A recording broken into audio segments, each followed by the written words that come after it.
mivavaka amin'ny andro farany.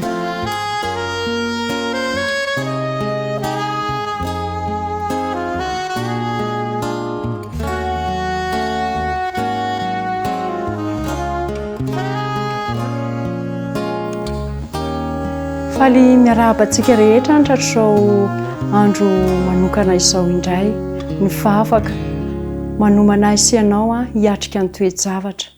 Alohan'ny andraisantsika ny teny dia manasanao hiaraka hivavaka isika.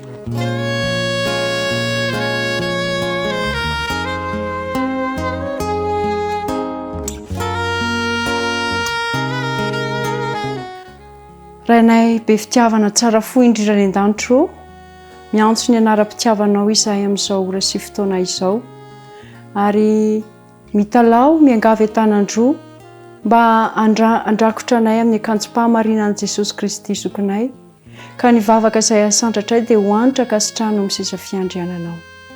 Raha handray ny teny avy aminao indray izay dia aoka ny fanainao masina no hiasa ao am-ponay tsiraray avy, ary matoky sy mino fa na mbola tsy misokatra akory ny ara ny vavanay dia fahitanao ny fitalahoana ao anatinay tsiraray avy, ka dia asehoio ao amin'ny fiainanay ny voninahitra ao. Aoka Jesosy Kristy ho ianao rery no tompo sy mpamonjy ny fiainanay, dia matoky izahay ary mino fa hitantana anay ianao, hiainonao izahay ary andeha hiaraka aminao. Dia izay rehetra fantatra fa mahasoa fa tsoton'ny mivavakay dia irina sy angatana amin'ny anaran'i Jesosy Kristy irery ihany. Amen.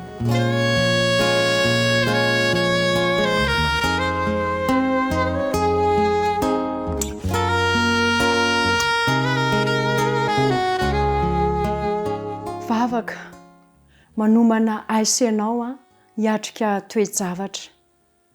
Ny filazantsara ny marika dia manazava amintsika mamaritra fa ny fahazaran'i Jesosy tamin'ny vavaka dia tena zava-dehibe ihany koa ho antsika amin'izao fotoana izao. Raha jerentsika ny ao amin'ny marika toko voalohany andiny fahadimy amby telopolo, marika toko voalohany andiny fahadimy amby telopolo, dia hoy ny voalazany teny amin'ny anaran'i Jesosy Kristy. Ary ny fo maraina alina koa izy dia nivoaka nakany an-tany foana ka nivavaka tany. Tsy vitany hoe ny fo maraina fotsiny nivavaka Jesosy, fa indraindray izy dia mivavaka mandritry ny alina, satria ao amin'ny Lioka toko fahaenina andininy faha-12, Lioka toko fahaenina andininy faha-12 dia hoy ny voalazany teny soratra masina amin'ny anaran'i Jesosy hatrany. Ary tamin'izany andro izany dia lasa nakany an-tendrombohitra izy mba hivavaka, ary naharitra ny vavaka tamin'Andriamanitra nandritry ny alina izy. Tamin'ny faraparan'ny androny, izany hoe tamin'ny faraparan'ny fotoanany iarahan'i Jesosy tamin'ireo mpianany talohan'ny hatrehan'ny fitsapana sy ny fanambo lehibe, dia nivavaka i Jesosy. Dia alaivo sara an-tsainany hoe Jesosy aza nahita fa ilaina ny mivavaka, tsy tapaka, ho fiomanana amin'ny ady amin'ny Satana sy ny fakam-panahan'ota, dia alaivo sara an-tsaina hoe hatraiza no ilaiko, ilainao an'izany hoe fiainam-bavaka izany, amin'ny maha olombelona mety maty asy ianao, amin'ny maha mpanota asy ianao, amin'ny maha hoe mora tezitra, be fialonana ary mahavita zavatra tsy ampozina asy ianao. Ahoana ny tokony tena hoe ilaintsika an'izany hoe fiainam-bavaka izany. Hoy Paoly hatrany ao amin'ny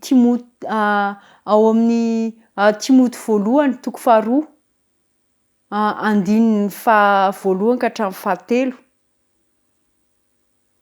Koa mananatra voalohany indrindra aho mba atao izay fangatahana, ny fivavahana, ny fifonana, fisaorana ho an'ny olona rehetra, ho amin'ny mpanjaka mba amin'izay rehetra manana fahefana, mba hiainantsika miadana sy mandry fahizay amin'ny toe-panahy araka an'Andriamanitra sy ny famontinana rehetra, izany ny tsara kasitrahana eo mason'Andriamanitra mpamonjy antsika. Afaka mandray anjara mivavaka fanelanelanana ho amin'ny famonjena ny fianakaviantsika isika izany. vavaka fanelanelanana ho an'ny namantsika, ho an'ny mpiarabelona amintsika. Tadidio izany fa tena misy lanjany ny vavaka izay ataonao ho an'ny hafa. Efa nanontany tena ve ianao indraindray hoe inona avy no hitanao resana amin'Andriamanitra rehefa mivavaka mandritry ny alina ianao, rehefa ao amin'ny alina maizinao? Izao no voalazan'ity mpanoratra anankiray mahakasika an'izany vavaka izany, ilay mpanoratra vehivavy anankiray izay niaina tao anatin'ny vavaka hoe ento mandrakariva hozy izy eo anoloan'Andriamanitra ny zavatra ilainao.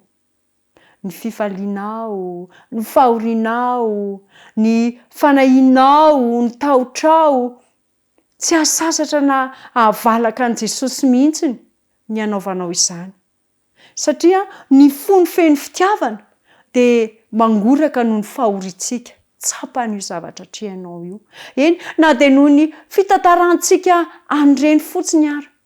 Hitan'io zavatra io. Koa ento eo aminy zavatra rehetra rahavavy. Zavatra izay manahirana ny sainao ankehitriny. Tsy misy zavatra mavesatra loatra ka tsy ho zakany satria izy no mitana izao tontolo izao. Efa nomena hoy Jesosy Kristy ny fahefana any an-danitra sy ety an-tany.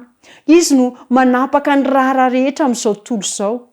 Tsy misy na inona izany izay momba ny fiadanantsika no azo atao hoe kely loatra ka tsy ho hitany izany.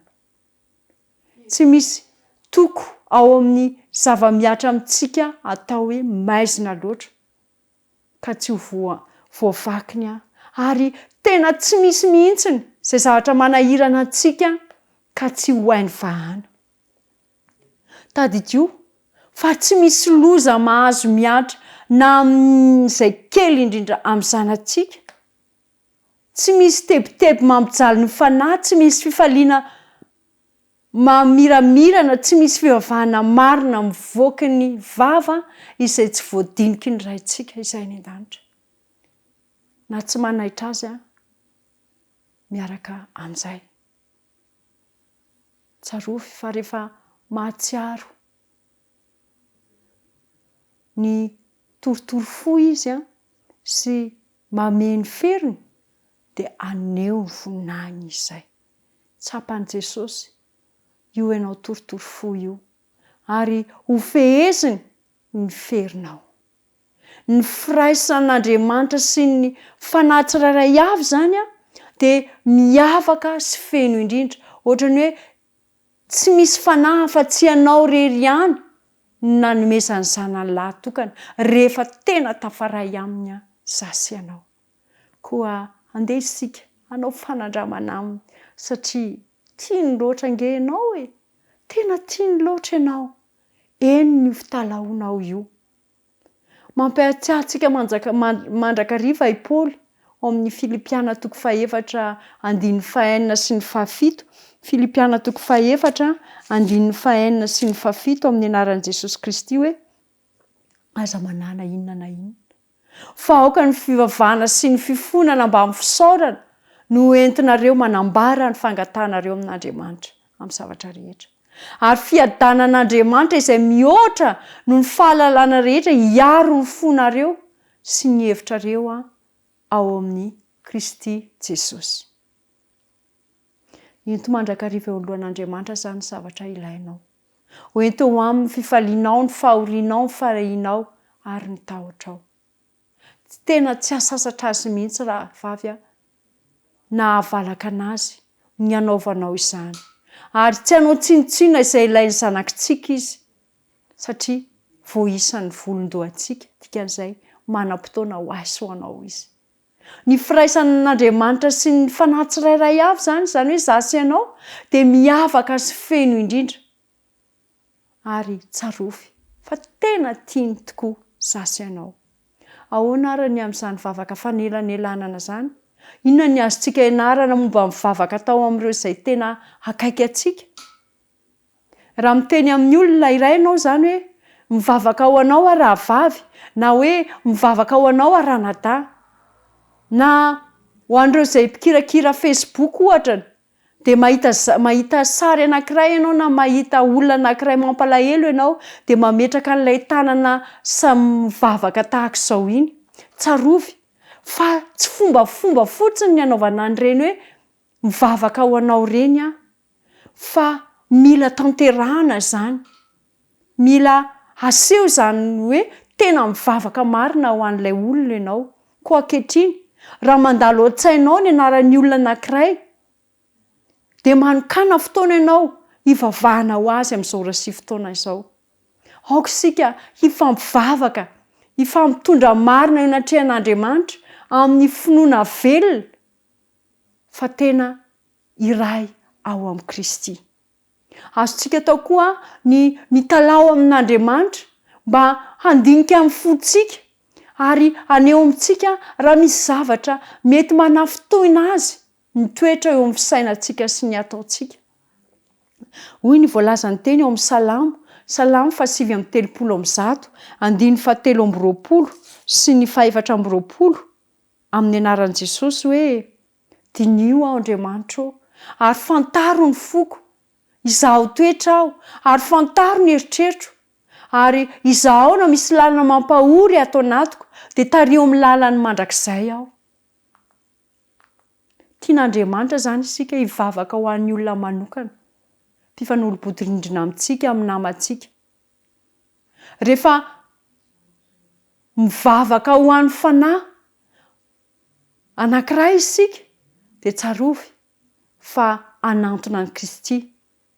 Ankaiky ny lany voniny izay miosondrà ary amin'izay fotoana izay de ho fanahy malemy tony no andravaka ny fiainantsika. Ary aoka ny talaontsika amin'ny kafanam-po feno amin'ny fotorotoro ary feno fanetretena de ho hitanao fa hiakatra any amin'ilay ray be fitiavana mba hangatahana fahendrena ka azahoantsika fahombiazana amin'ny famonjena tsy ny fanahintsika ihany fa ny fanahiny hafa ihany koa. Mora ve ny mivavaka ho an'ny hafa? Zany ny fanontaniana apetrako ho amin'ny tenako fanandramana izay mety efa niainanao. Tsarovy nefa fa zao ny teny izay voalaza ao amin'ny Salamo 4:5 hoe: izay mamafy ampitoniana de hijinja ampifaliana. Rehefa tsapanao izany izay firaisana amin'ilay ray be fitiavana izay de ho tsapanao ny antony ilaina ny fangatahana amin'ny fiasan'ny fanahy masina eo amin'ny fiainanao. Amin'izao andro izao rehefa miandrandra sady dodina ho any amin'ny firitsahan'ny fanahy amin'ny herin'ny ranonorana farany isika de anaizotra ihany koa ny tsy fitovian-kevitra rehetra, ny faniriana rehetra ho amin'ny toerana voalohany, ary rehefa miala daholo zany rehetrarehetra zany de hiara-mivavaka isika ao anatin'ny firaisan-kina sy ny fitiavana. Amin'izay de anao amintsika izay rehetra niseho tamin'ny Pentekosta ny ranonoran'ny fanahy masina, ary mihoatra noho izany raha mety hiseho amin'ny fiainako sy ny fiainanao. Io firitsahan'ny fahasoavana ara-panahy manokana io de hanomana antsika amin'ny toe-javatra sarotra izay ho avy izany fotoana izany. Tsy vitany hoe hanome hery ny fijoroantsika ho vavolombelona ihany ranonorana farany, fa hampatanjaka antsika ho amin'ny fotoan-tsarotra kokoa izay miandry ny olon'Andriamanitra alohan'ny hatongavany Jesosy Kristy. Koa andeha hitalao ny firitsahan' izany ranonorana farany izany isika, hitalao ny fiasan'ny fanahy masina ao am-pontsika tsirairay avy isika, mba ahatonga antsika hanao fanandramana tahaka ny nataon'ny apôstôly, tahaka ny nataon'i Jesosy Kristy, ilay zanak'Andriamanitra mihitsy nitady ny fomba rehetra hahatonga azy ho tafaray amin'ilay ray be fitiavana alohany hiatrehan'ny toe-javatra sarotra eo amin'ny fiainany.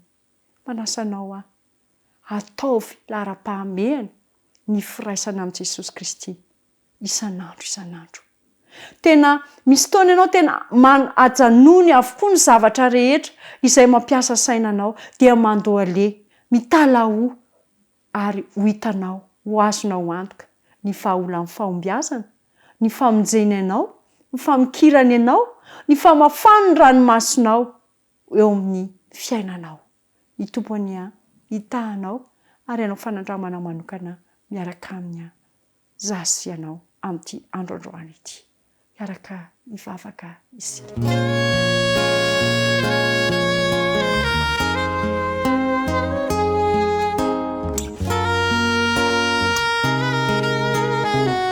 Jesosy malalo, miantso anao izay zoky, mampianarana hivavaka. Ary ankehitriny dia loharinay tanteraka eo aminao ny ao anatinay ao. Fantatray fa ianao rery ihany no tsy mijery ny fahalemenay, fa ny hafa dia mety hanakinanay foana, mety hampanao izay hampalatsaka ranomaso anay, mety anao izay hanozongozonana ny finoanay sy ny fanandramanay miaraka aminao. Tsy jery ireny izay ankehitriny, fa hiantsampy amin'ilay toky azonay hianteherana, ilay zoky azonay hiantsapazana amin'ny fotoana rehetra. Fikiro anao izahay Jesosy aho. Ary ankehitriny, hitanao, tsisy miafina aminao ireo zavatra mafy izay hatrehanay amin'izao fotoana izao. Mandrosoa ao tokantranonay ianao Jesosy. Ary ndao sy alaminy ny toe-javatra rehetra. Amin'ny mahavehivavy anay, dehibe ny fiakana eo amin'ny fiainanay. Koa miangavy an-tanandroanao izay Jesosy io, aok'izay andresy ao aminao. Matoky izay fa andresy satria ianao no efa nandresy ho anay. Koa ny teny fikasanao rehetra, izay miteny aminay fa antsoy aho dia hovaliako ianareo ho ianao, dia miantso anao amin'ny fona iray manontolo izay aho. Midiry anao antsetra ary vahao ny toe-javatra rehetra misy eo amin'ny tokantrano tsirairay avy izay mampandroso an'izao fotoana manokana izao. Hanao fanandramana miaraka aminao izay fanahy eo ary misy matoky fanome fahendrenanay ianao ary amin'ny fahazavan-tsaina anay.